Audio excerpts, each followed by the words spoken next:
I wonder how many of you know how to get home from where you're sitting right now. Know how to get home. If you had to walk home, that you know the exact way to go. Okay, if you live in Aliso Viejo, this might be a little bit easier. But some of you live in RSM, in Mission Viejo, in San Clemente, and Dana Point. And some of you live far away, but I want to know if you can get home. Okay, let's just say that for some weird reason you have to drive a car this afternoon and you have to get home. Do you know how to get home? Most of you say yes. Some of you say, well, with Siri's help, I could figure out how to get there with Google Maps. No, I'm talking about just your brain and the car. Could you do it? Okay. Most of you probably can, and that's a good thing. I'd hope that at some point you'd learn how to get home. Maybe before you're 30, 40 years old. Hopefully you'd be able to learn how to get home. You think that's a good idea? What if I told you that there was people who were 30 or 40 years old that didn't know how to get home from church? You'd think, wow, they need to learn the directions and the left and rights and the straights and which way to go. They should probably learn that because it's too late for them. For you guys, it's not too late. And let me encourage you, if you don't know how to get home, it's not too late for you to learn because you've probably never driven a car, at least not legally. Driven, of course, right? Of course, yes, of course. But one day, you're going to need to know exactly how to get home, and you're not going to want to be confused about it. What James is going to talk about today might seem like it's a far-off thing. It might seem like, well, I don't need to worry about that right now. That's kind of what older people have to worry about. That's kind of what adults have to worry about. Well, I want to tell you that if you get this right today, and you understand what we're going to talk about today from the book of James, you are going to be set up for success in this area for the rest of your life. So I want us to learn about this. In James chapter 5, open it up. He's going to talk about money. He's going to talk about stuff. He's going to talk about riches. Check it out. James chapter 5. Remember, it was 16 million years ago when we were last in the book of James. Or it was 2 weeks ago. But we were in the book of James and we looked at that passage that said your life is like a vapor. It's like a mist that's here today, it's gone tomorrow, and you're not in control of it. Remember that? When he said, hey, don't make prideful plans without God's will in mind. That's the last thing he just talked about. And now, in verse number 1 of chapter 5, he continues this idea. All right, now think about how this connects. Check it out. It says, come now, you rich. And you might be like, well, bummer, that's not me. I'm not rich. Well, good thing. Look what it says. Weep and howl for the miseries that are coming upon you. Weep and howl, okay? Those two words are supposed to remind the reader of the Old Testament prophets when they said, hey, guess what? Judgment's coming, and it's going to be so bad that what you should do right now is you should start crying and you should start screaming. Weep and howl. That's what it means. Crying and screaming. That doesn't seem to make much sense, right? That James says, hey, rich people, you guys should start screaming and crying. Be like, what? Of all people to scream and cry, why a rich person? Look at what it says. For the miseries that are coming upon you. It says, your riches have rotted, and your garments are moth-eaten. Your gold and silver have corroded, and their corrosion will be evidence against you, and they will eat your flesh like fire. Okay, I guess that's why we're weeping and howling here, because he says something's going to eat up your flesh like fire. Your flesh is your skin, right? Your body. It's like there's going to be something, your riches in the end will eat you up. What is he talking about? Let's keep reading. He says, you have laid up treasure in the last days. Behold, the wages of the laborers who mowed your fields. That's really important. You have to figure out whenever you open up a text in the Bible, who is this being written to, right? That's a very important question. Who is this for, okay? I think indirectly, this can be for us, but directly, this is not for us. Does that make sense? He's not directly saying this is for a junior high student because, get this, this is for first of all, a rich person, and also it's for a person who has laborers in their field, okay? Does anyone have laborers in their field, okay? Not your little brother, not your little sister, that's not what I'm talking about, right? A person who works in your field, okay? That's who James is talking to. That's super important. Keep reading. It says, the wages of the laborers who mowed your fields, which you have kept back by fraud, are crying out against you. It's this poetic way of saying, look, you've cheated people out of money. And guess what? That is evidence against you. And where is that money? It's in your bank accounts. It's evidence against you. You have it. You still have hoarded that wealth. And then it says, they're crying out against you, and the cries of the harvesters, not just the money is crying out, the presence of the money in your so-called bank accounts for the rich people, it's also the people who've been cheated. They're crying to God. It says they've reached the ears of the Lord of hosts. You ever wondered what that phrase means, the Lord of hosts? It's kind of a strange phrase. It's used in the Bible a lot. Here's what it means. The Lord who is in charge of armies. It says he hears.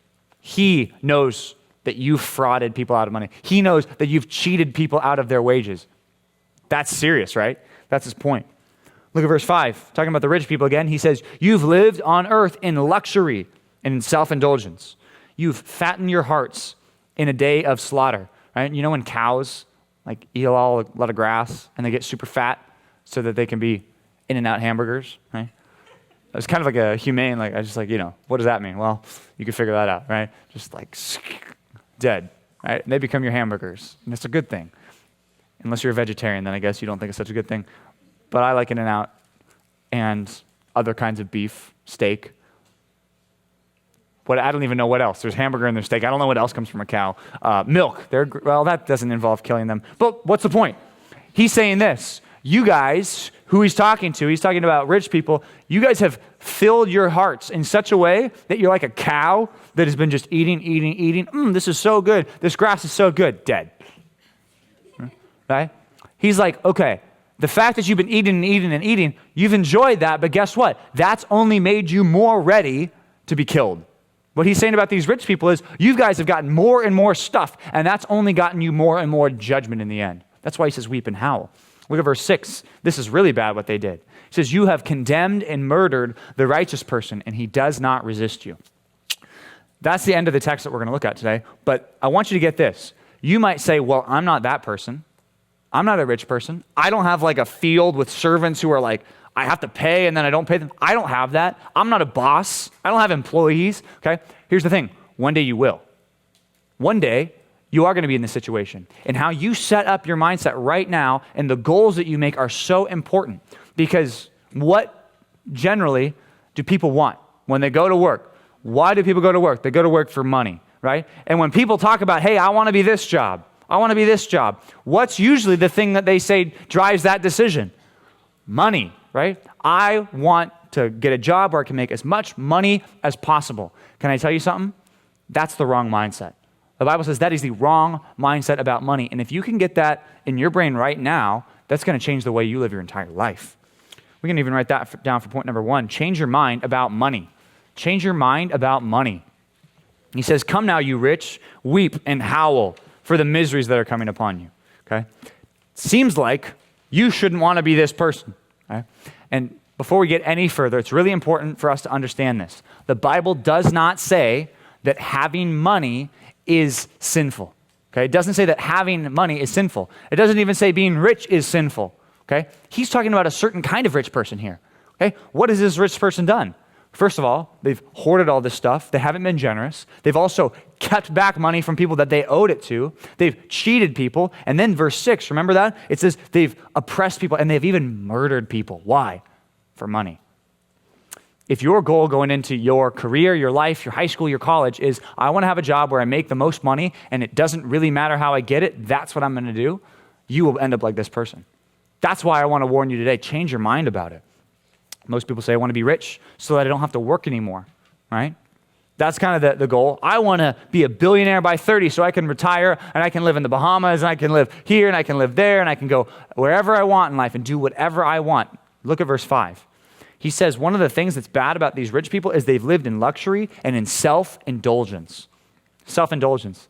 That's, 2 words in English. That means you indulge yourself. You give yourself whatever you want. You could also translate it this way. You have followed your heart. That's what that means. Self-indulgence.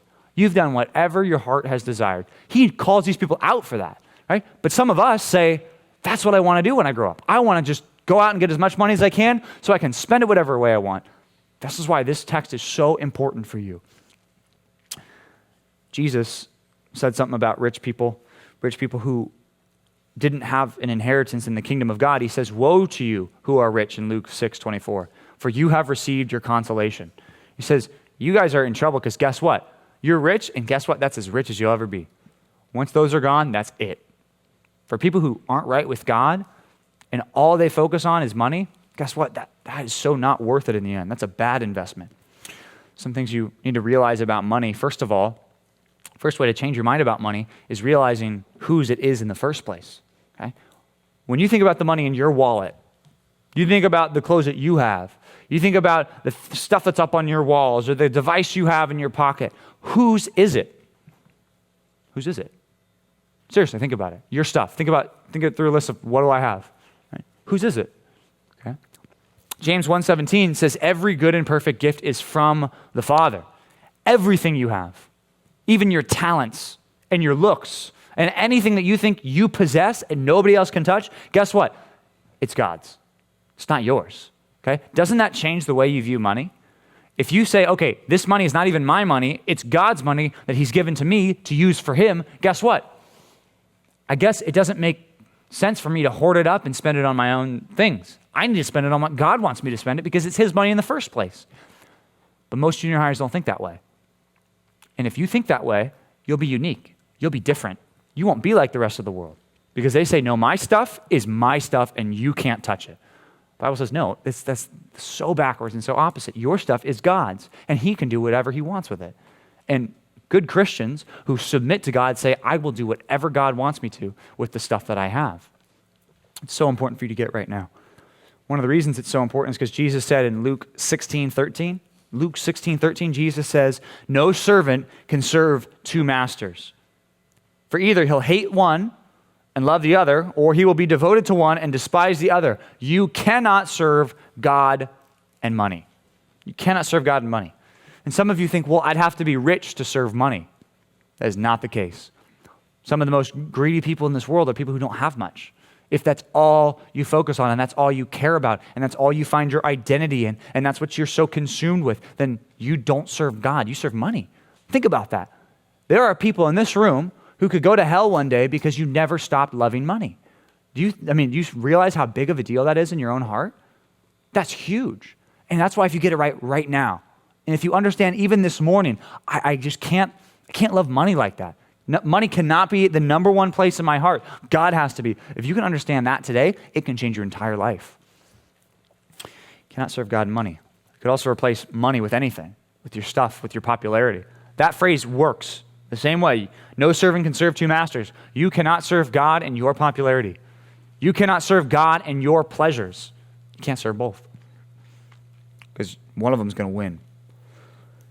Famous verse maybe you've heard before. 1 Timothy 6:10, Paul, guy who had some money, lost some money, spent some money, he said, for the love of money is a root of all kinds of evil. Okay? Some people misinterpret that and say money is the root of all kinds of evil. It doesn't say that. It says a love of money is the root of all kinds of evil. If you love it, think about it. It's like a root. And it gives us a little illustration, right? Think about it. You've got a root. What comes out of a root, right? A plant, right? And whatever the root says it is what it's going to be, right? It's the source, is what it's saying. If you love money, okay, you will start doing all sorts of sin. All different kinds of sin that you could have just avoided if you didn't love money most. Think about it. When people love money, what do? They lie. They cut corners. They cheat to get as much as they can. They hurt other people for it. They make up gossip and slander other people so they can get the promotion, so they can get the job, so that they can get more money. They lie on their timesheets when they get older, when they work at McDonald's or whatever. They lie on how long they've worked. They hurt other people. James 4:2, remember that? It says you want and you can't have, so you murder, right? Why do you think people murder each other? Big reason is because of money. Why do people start wars? A lot of times it's because of money. I mean, think about it. Divorce, okay? Why do a lot of people get divorced? The biggest thing for divorce is because of money problems and stuff. And you have this and I have that. That's one of the leading causes of divorce. It's not the only cause, but it's one of them. It's one of the big ones. The love of money is a root of all kinds of evil. The next half of this verse, super important. Listen to it. It says, it is through this craving that some have wandered away from the faith, and they've pierced themselves with many pangs. He says it's because of a love of money and stuff that people have gone to church for a while, sat in youth groups, sat in the chairs, gone to TNNs, gone to revival, and then they walk out the doors and they never come back. Why? Because they love money. That's why when you look at this text and say, well, I'm not a rich person. I'm not this person who owns a field, who oppresses, my servants. Right? That's not me. Then this must not be important. Well, it is, because people wander away from the truth because they love money so much. It says they pierce themselves with many pangs. You might say, well, Paul doesn't really know that though, right? Because he wasn't rich. I mean, what about a rich person? Let's talk to a rich Christian. Let's see what they have to say. Well, Solomon, the richest person in the world at his time, he was the Bill Gates, Jeff Bezos, Mark Zuckerberg. He was that of his time. Here's what he said in Proverbs 13:25. He says, the righteous has enough to satisfy his own appetite. Okay? A righteous person, they've got enough. They're content. That's the Bible word. They're content with what they have. But the belly of the wicked suffers want. If you don't think that's convincing enough, I want you to turn to what he said in Ecclesiastes chapter 5. I want us all to turn in our Bibles to Ecclesiastes chapter 5 and see what Solomon says about money. It says about the love of money. This is back in the Old Testament, right after Psalms, right after Proverbs, and then the book of Ecclesiastes. Solomon had an interesting story because he's a guy who grew up in church, so to speak. He grew up knowing God. He grew up doing the right thing, and then when he got older, he kept wanting to do the right thing. And then when he started to get stuff, it says his stuff and his wives and the things he had and his power turned his heart away from God. Book of Ecclesiastes is written by Solomon, and based on what's written in here, it sounds like it comes at the end of his life. So it seems like Solomon had a happy ending, but the book of Ecclesiastes is the saddest book in all the Bible, except for maybe Lamentations, because it's in the word, lament. It's one of the saddest books in all the Bible because it's a guy who wasted his life. The world didn't say he wasted his life. The world said he was a king. The world said, oh, he fortified Megiddo. He fortified these towns with these amazing, 6-horse stalls. It was unbelievable, and his architecture was great. And he made alliances with kingdoms. He had the biggest kingdom in all the world. And he writes a book, and he says, I wasted my life. And here's what he says about money. Ecclesiastes 5:10. He says, he who loves money will not be satisfied with money. Okay? If you're sitting here this morning thinking, well, John, I get the whole, don't want to be super rich, but all I want is to, one day make $100,000 a year. That's all I want. And once I get that, I will be fine. No complaints. You know what you'll want when you make $100,000 a year? You'll want 200. What happens if you say, I just want to be a millionaire, okay? Once I got my million, guess what? That's fine, right? You know what you're going to want?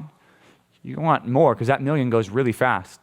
It's really easy to spend money. It goes really fast. He who loves money will never be satisfied with money. So what I want to do for you right now is I want you to change your heart, change your mind and say, that's not what I'm going to pursue with my life. I'm not just going to go for the job that makes me the most money. I'm going to do the thing that pleases God the most. Look at what he says. He says, nor he who loves wealth with his income. You're not going to be satisfied. This is also vanity. Vanity means empty. He said at the beginning of the book of Ecclesiastes, vanity is like that mist thing that James was talking about. It's a mist. It's here for a little bit, then boom, it's gone. Look at verse 11. He says, when goods increase, they increase who eat them, right? You got more stuff, guess what? More people are going to come after you. More people are going to start wanting your stuff. More people are going to start stealing your stuff, right? Take a nice car into a bad neighborhood. Guess what? That car's the target, right? You think, oh, no, it's great that you have a nice car. Well, it'd be better if you want to be safe in some of those neighborhoods to have a not nice car because you're not going to be the target. When goods increase, those who eat them also increase.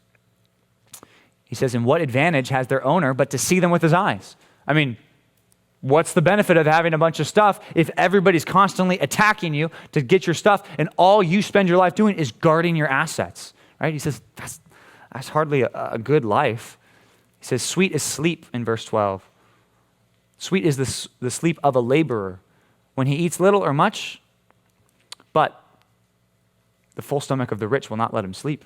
He says, okay, think about a laborer and a rich person, right? It's funny that he even uses those words. What words does James use? Rich and laborer, right? Because there's kind of two main classes back in the day. You had the rich people who own the land and the laborers who work the land. That was basically your two classes. Not a huge middle class there. But he says the laborer, the guy who works in the fields, guess what? His sleep is actually better.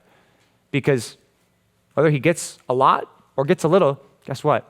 he's content with his life, and he's not always guarding his assets and always fighting for his life. And then look at the rich person. Well, he's got a full stomach, but he's not happy. He goes to sleep and he's got insomnia because he's just so worried. He's so nervous about what about this land? What about this piece of land? What about this property? What about this king? He kind of wants to attack this other house that I've got going on, and he's always worried. Because the laborer, he's just got a simpler life. Verse 13, he says, there's a grievous evil that I've seen under the sun. Riches were kept by their owner to his hurt. People kept stuff. He says, this is a weird thing that I've seen. Solomon's an old man. He's seen the world. He's experienced everything. And he says, this is a weird thing that I've noticed. That sometimes people keep stuff and it ends up hurting them. They hang on to assets and houses and lands, and it ends up hurting them in the end. The more stuff you have, the more things you can be hurt by. It's amazing. It just seems so backwards to us and maybe to you because you're saying, well, let me just try it and then we'll test this whole theory out. Trust me, I don't think you want to. Verse 14, he says, and those riches were lost in a bad venture, right? You throw all your money into a stock or whatever, a company, and guess what? Boom, it crashes and the CEO quits and then all that money's gone. Look what else. He says, and he is a father of a son, but he has nothing in his hand. As he came from his mother's womb, he shall go again. Naked as he came, and shall take nothing for his toil that he may carry away in his hand. It's like, look, he's lived his whole life, he's got all this stuff, but guess what? He couldn't take anything with him. Let that just sink in and change your mind about wealth. If that's what you're going to spend your life seeking, let me just tell you right now, from generally the beginning of your life, it will not make you happy because you can't take it with you. Another passage, we don't have time to turn there, but you can write it down. Psalm 73, a guy named Asaph looked at the world, he looked at stuff that people had, and he said, I wanted it, man. I saw the cars, I saw the Lamborghinis, right? He didn't actually say that. But he saw the wicked, and they were rich. There's a funny line in there. It's like they're sleek and plump. It's like they're fat, but they're skinny. They eat, but they're still skinny, right? It's like weird. Like, how do they look so good? Right? You might be like, what? I don't want to. But it's a weird thing that he says. He says they have everything. Their bellies are full. And you know what they say? God doesn't even know. I earned this stuff. This is my stuff. God didn't give it to me. And he says, in the end, Asaph says, when I looked at them, I kind of wanted what they had, but then I realized that I was being like dumb. That wasn't right. He says, because God has set them in slippery places. God will take away their wealth, whether in life or in death. He says, but as for me, it's good to be near God. If you can just learn that this morning, that it is better to be near God than to have stuff, in this text has certainly spoken something very important to you. Because the truth is, the riches that people have, whether you're wicked or whether you're righteous, they will be gone one day. That's what James says. Back in James 5:2, he says, your riches have rotted, and your garments are moth-eaten. Your gold and silver have corroded, and their corrosion will be evidence against you. Okay? In James, he says 4 things. He talks about riches, garments, gold, and silver. Okay?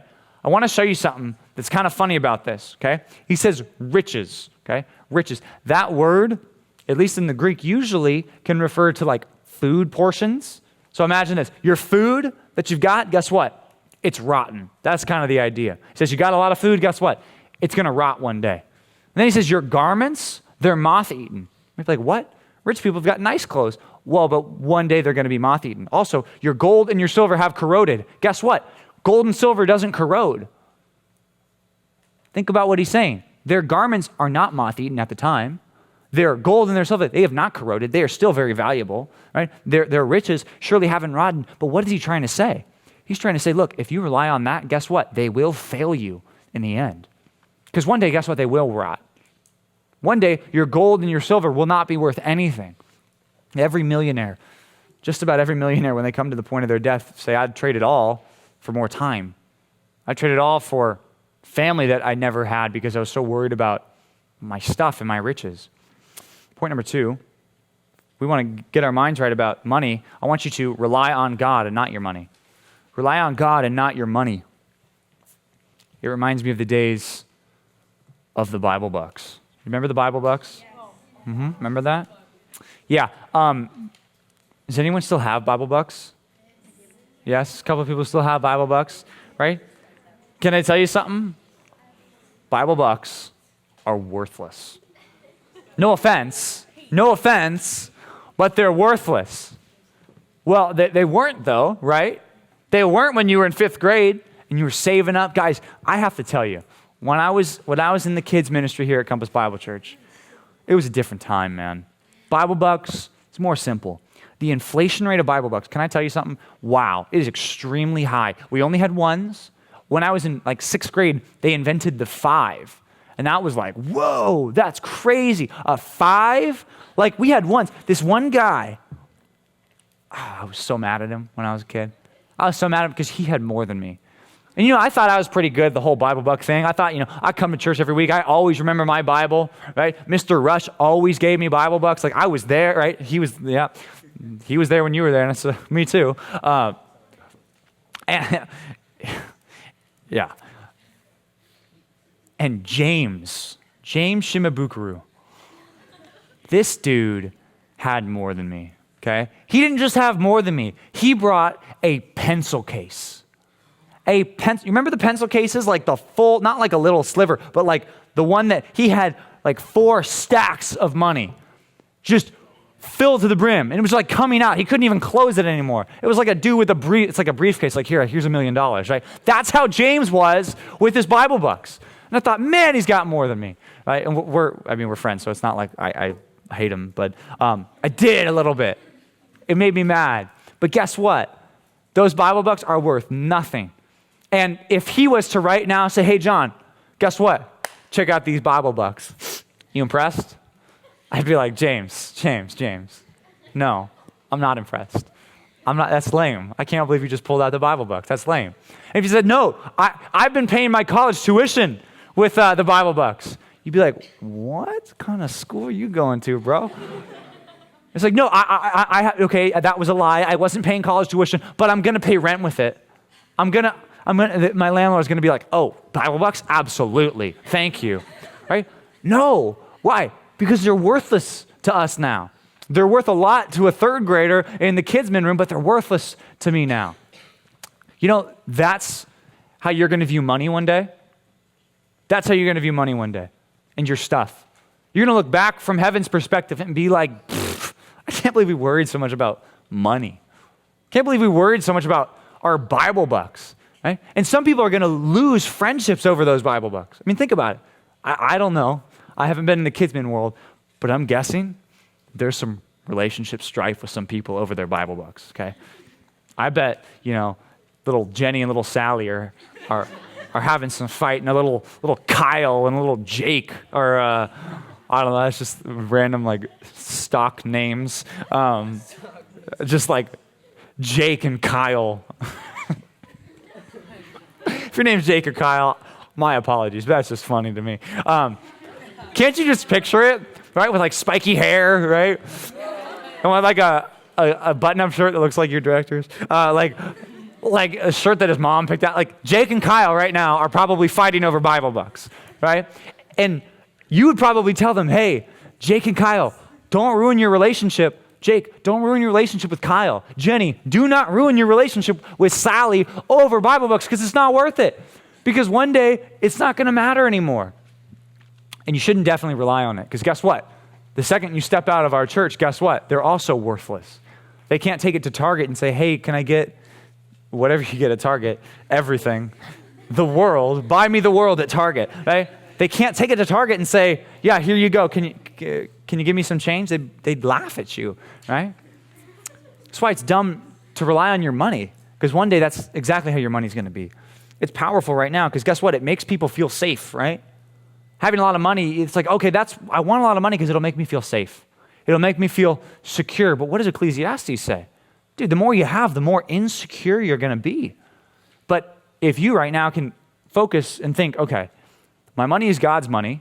God gave it. God can take it away. God's certainly going to provide it if I'm faithful to him. Guess what? Money is not that big of a deal. And I know that sounds weird, but it's not. There are things that are more important than money, but the Bible says the way you deal with money shows your heart. And your heart is the most important thing about you. This morning, If you went to main service, we studied Psalm 20, verse 7, and you started singing your Kidsman songs. Here's what Psalm 20 says. It says, some trust in chariots and some in horses, but we trust in the name of the Lord. Yeah, that's what I thought. You should have heard my dad preaching. He just started dancing. No, I'm just kidding. It's not in his brain. It's in my brain, though, right? But you know what the Kidsman song didn't include? Verse 8. They will collapse and fall. I don't think that's in verse 2, okay? I don't think that's in the bridge, okay? They will collapse and they will fall, but we will rise and stand upright, right? Collapse. They will faint. They will fall down and hit their head in a rock, right? They will fall down. They will have a broken leg. They will not be able to stand, but we'll be able to stand, right?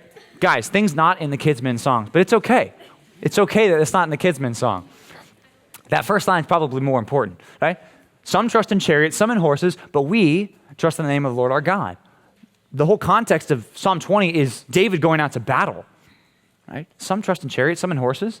Some trust in their stuff, but we don't trust in that. If you rely on God, God will take care of everything you need.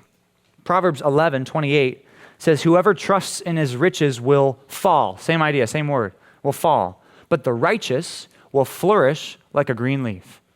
If you trust in God, you're going to flourish. You're going to be fine. James says that the riches that people have in their so-called bank accounts is what we call them. And James 5:3, there'll be evidence against them in the last day. It's like a courtroom. I mean, James is painting us a picture.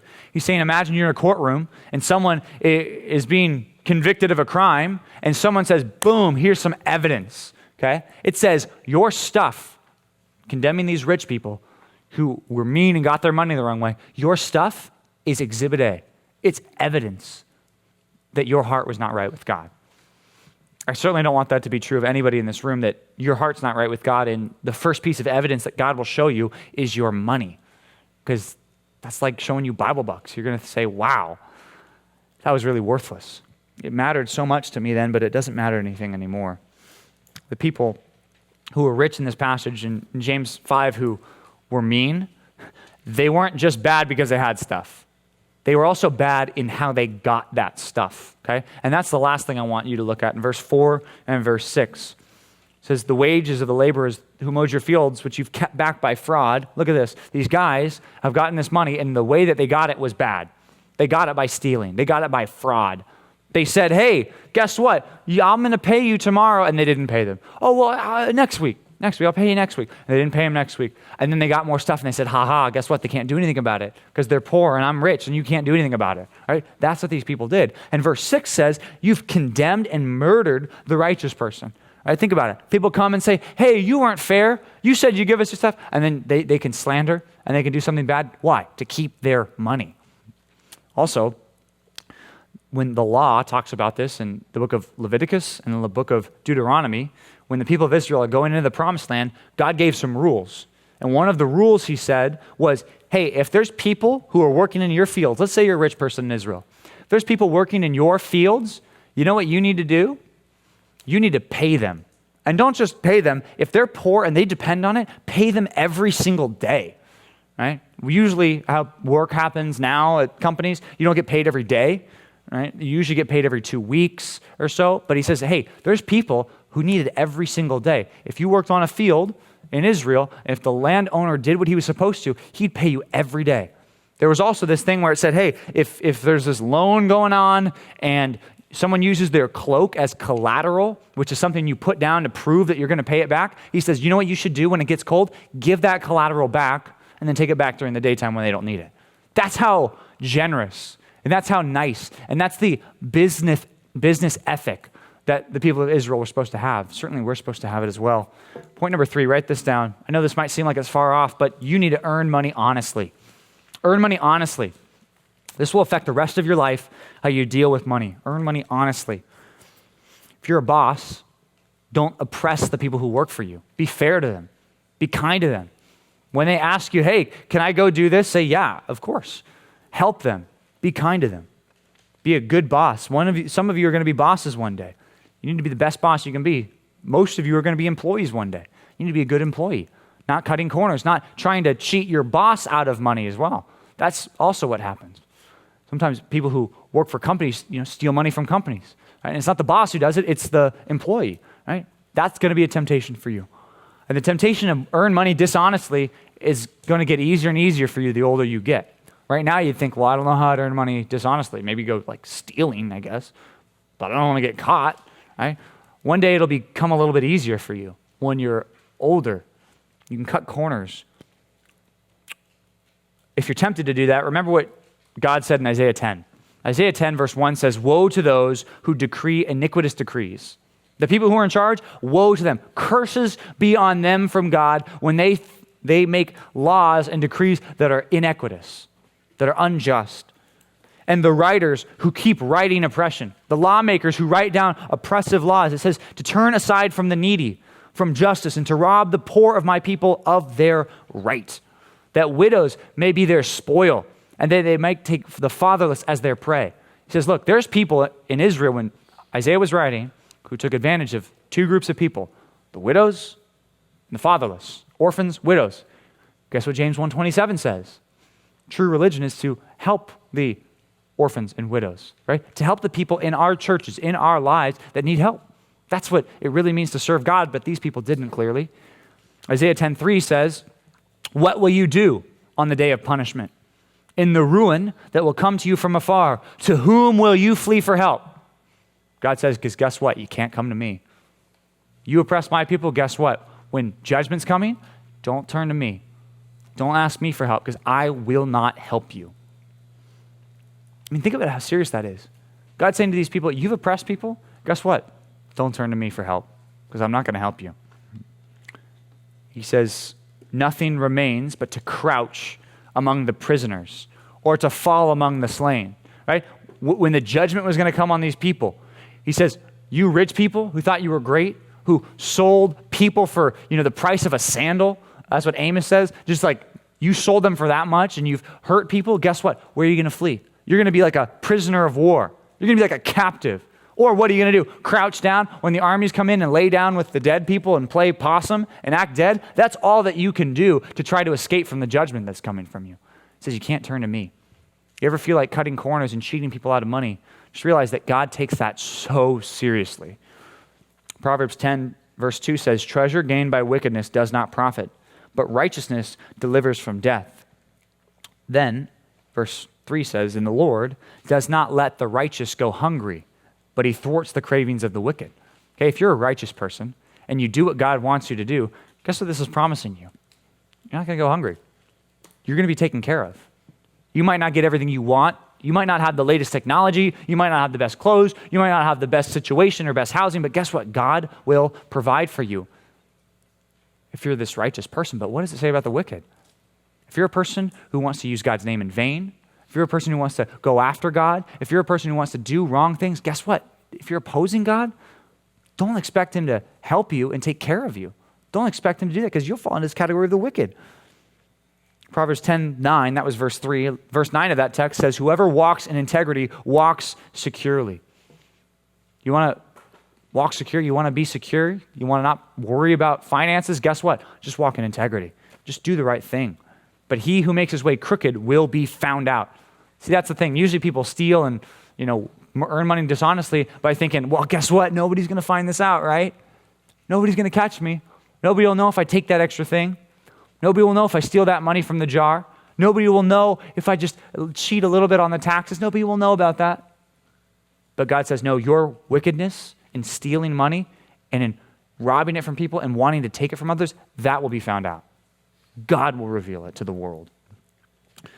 Later on in Proverbs 11:3, Proverbs is full of advice and wisdom and commands about money.